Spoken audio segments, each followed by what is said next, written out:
Welcome to Coffee and Conversation, AI in Healthcare. I'm Jenn Hand with Informatica, and we are welcoming Grace Vinton today, a healthcare powerhouse and voice for patients everywhere. She's worked with over 50 healthcare innovation organizations and is the master of turning tech talk into compelling stories. As an account director for Amendola and the host of Hit Like a Girl pod, HITea With Grace, she's all about amplifying women's voices in health IT. Thanks for being here, Grace. Thanks for having me. It's awesome to be here and have coffee and tea with Jennifer, the most amazing Jennifer I know. Let's dive in because we have a lot to talk about. So I know you've worked with quite a number of clients in healthcare and pharma technology. So I'd love to hear a story or example of an AI innovation that you were particularly excited to promote and sort of what made it stand out in terms of patient care. It's like trying to pick your favorite child. When you've been working in this space as long as I have, I've been working in this space for 15 years and worked with over 50 different companies, all with various use of AI. So it's really challenging to pick my favorite one. I've a few things in the different areas that I've really thought was fascinating. In drug development, I've loved to see how much AI has impacted precision dosing, intelligent clinical trials from home and access to research and clinical trials from home, just improving research efforts overall. So that's been cool to see. And then in pharmacy, I have seen the transition to e-prescribing and using Yes. AI to intelligently include prescription information, medication reconciliation, AI to improve kind of all of that access and accuracy in prescriptions. And then, of course, in care, remote patient monitoring during COVID and how much it impacted and helped virtual care. I mean, and how AI has been used in population health efforts in that space. And then even in rev cycle, AI fascinates me and has been awesome to see because like if an organization can't even survive financially, then we can't get care at all. So all of those spaces have been very interesting. But my favorite, I think, story to tell has been AI in helping track mothers during labor to prevent preventable deaths. Okay. Wow. And so telling that story was really impactful to me because as a patient advocate, I help young mothers navigate healthcare post birth. So it was very close to the patient advocacy work that I do outside of my work hours. And so during my work hours, it's great to kind of just have that passion project and see all the ways that AI is being used to predict and prevent deaths in an area where there are so many preventable deaths. Yeah, and what I love about your experience is that you sort of see both sides. So working in PR, you obviously see the client side, but then as a patient advocate, you see and work with people who are receiving the benefits of what your clients are doing. So that's really cool. You could kind of see it from both It's angles. fascinating. And I'm also seeing constantly the intersection between health IT and pharma IT and how that and patient advocacy are all kind of coming together as a web, and I think they used to be separate spots. Health IT would never speak to pharma IT, which would never speak to patient advocacy. They're all different and they're all kind of fighting for attention and money and dollars and time. But now all three are kind of coming together. And I say that too, and I kind of include pharmacy in that health IT world as well, with that healthcare, pharmacy, payer, pharma, patient advocacy, all starting to figure out how to dance better together. So that's been cool from my point of view, just sitting in the middle of all these things happening. And to be honest, it's hopeful in a world where there's not a lot of hope and there's a lot wrong. That gives me a lot of hope to see the innovators working to change things.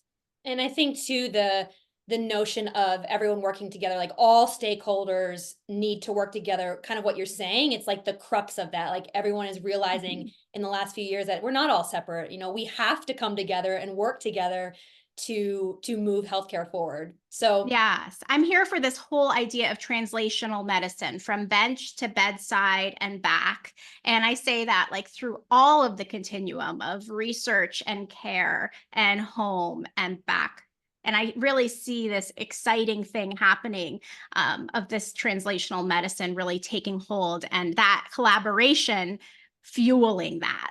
yeah. And with your passion and your work in patient advocacy, just kind of like dreaming, scheming, how do you envision generative AI really enhancing that patient engagement piece? of the healthcare So journey? I am a huge fan of this topic. So I'm so thrilled that you're asking me this question. I am seeing the rise of the patient informaticist because of patients being able to now use AI and have greater access to their data than ever before. For everybody who's listening, take a look at the hashtag patients use AI on either LinkedIn or Twitter or whatever social media network you use to get some information about the industry, because there are amazing case studies about how patients are using AI in everyday life. And that's ChatGPT or even AI within software they're regularly using. But there's 5 main things that the patients use AI hashtag has figured out.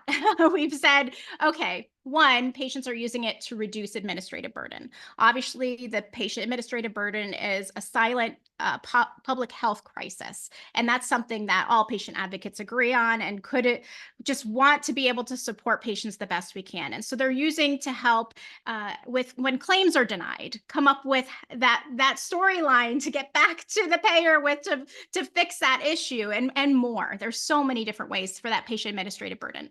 Another thing is they're using it to organize records for action. And, AI is being used to help people get a holistic view of their patient journey.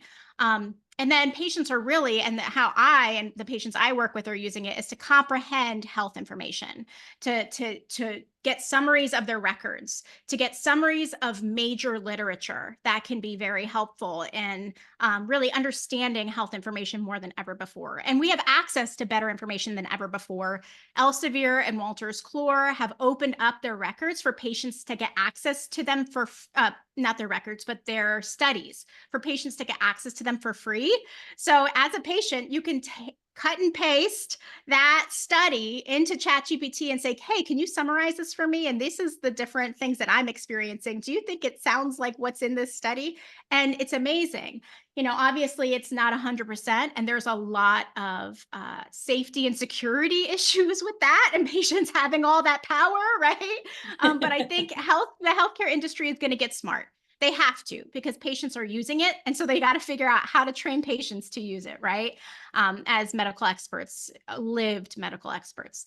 And then they're using it to diagnose, which is scary to some people because of the hallucinations within the AI, but they're trying to understand research and diagnose themselves using ChatGPT. And I always say, maybe not for diagnosis, obviously you need a medical professional for that, but come to it with questions. What questions should I be asking? I just found out I have Crohn's disease.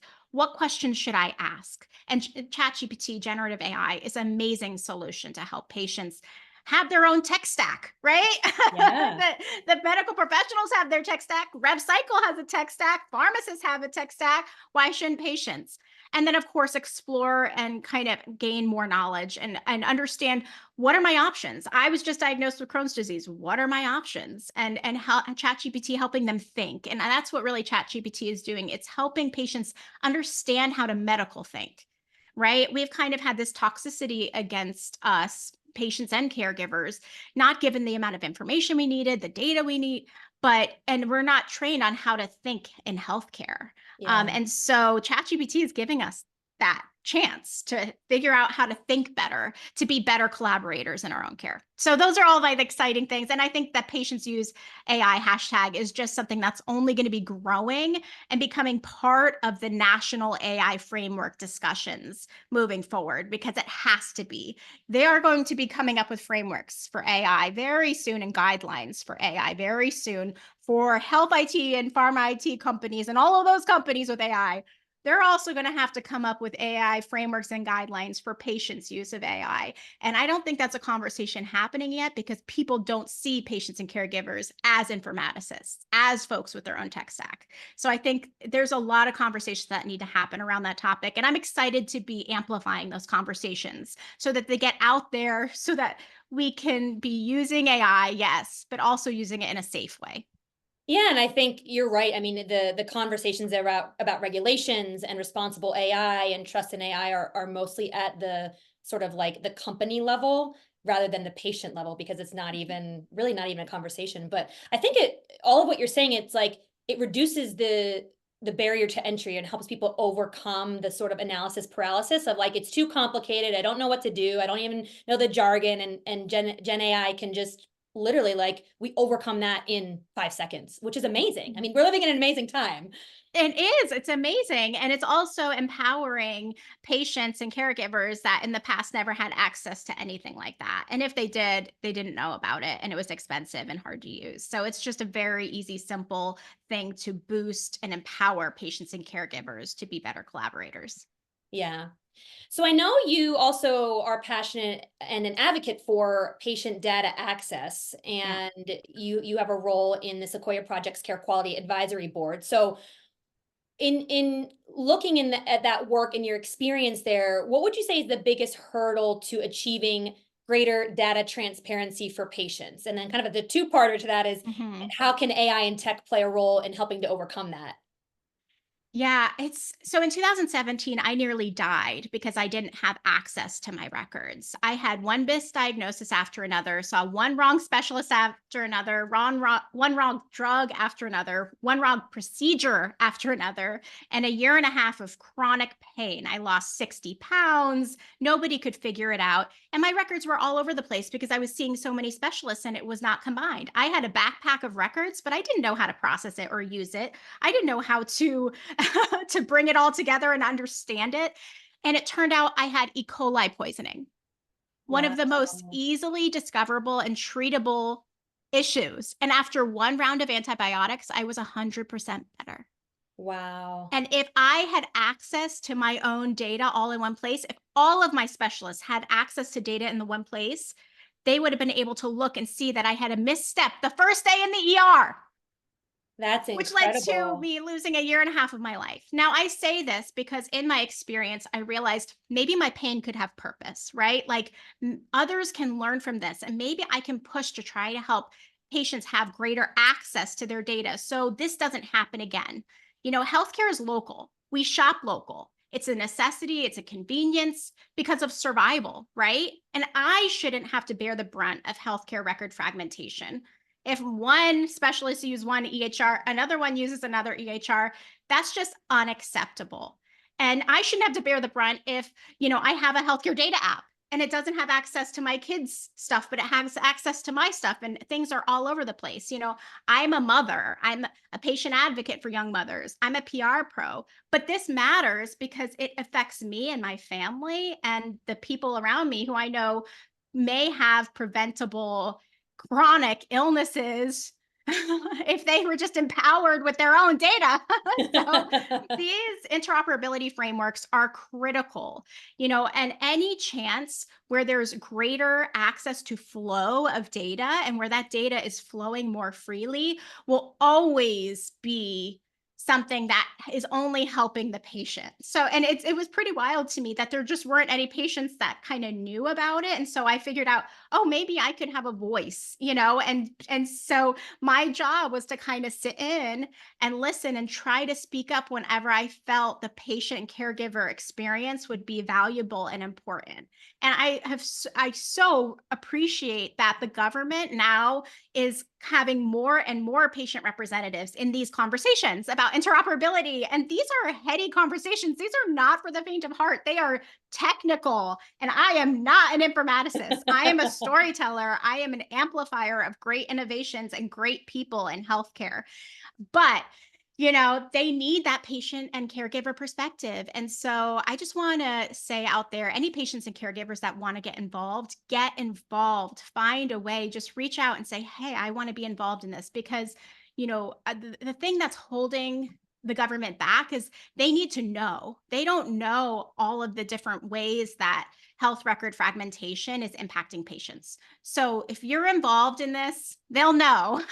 So basically, for people who want to get involved, get involved. For people who are leading these efforts, ask patients and pay them for their time. Include them in your conversations. If you're developing AI, you're developing technology and not including the patient caregiver perspective, you're doing it wrong.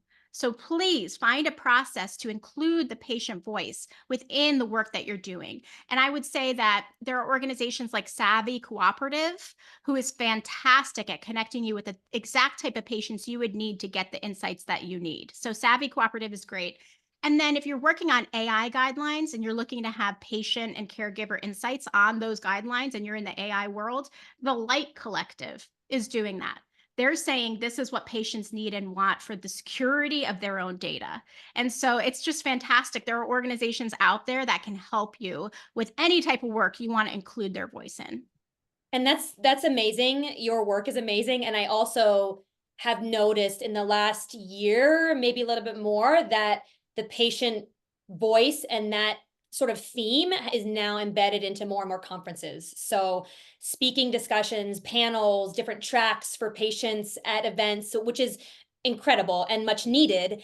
And it's true. Like, having all stakeholders, people talk about, well, we need physicians involved in AI if we're doing something in healthcare on the patient side, but also needing patients involved in the side if we're doing something for patients in healthcare. So important points, and thank you for all the work you do, because I think it's much needed, and you have a really cool perspective. You see both sides, and obviously having your own journey of frustrations and stumbling blocks and not getting answers. I mean, is that powerful force that even makes you more passionate.